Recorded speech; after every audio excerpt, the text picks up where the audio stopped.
Prisjetite se sad jedne suštinske činjenice koju ste primijetili bezbroj puta, ali često prolazi ispod radara. Znači, na nju zaboravimo, onako tu je negdje, ali je prikrivena.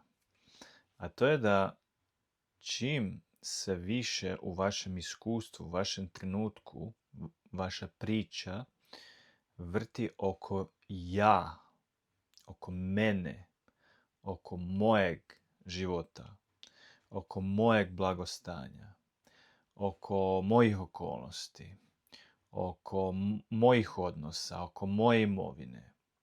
Ja. Kako da meni bude dobro i da meni bude bolje, da u toj mjeri se zapetljavamo u glavi. I u toj mjeri se udaljavamo od sebe, od svoje suštine.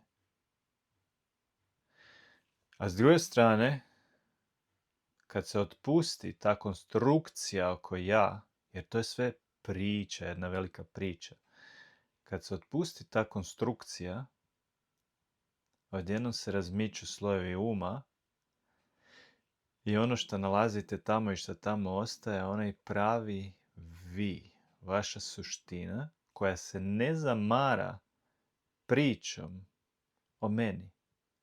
Niti se za nju sve vrti oko mene.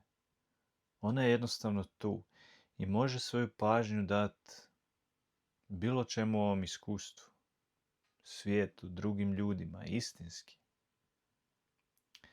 Ne zamara se sa idejom o ja. Samo se toga sjetite sad.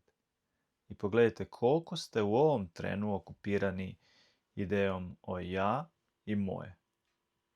I samo kad to pogledate, čisto tim korakom, tim momentom, se dešava da ta konstrukcija sama od sebe se počne smanjivati.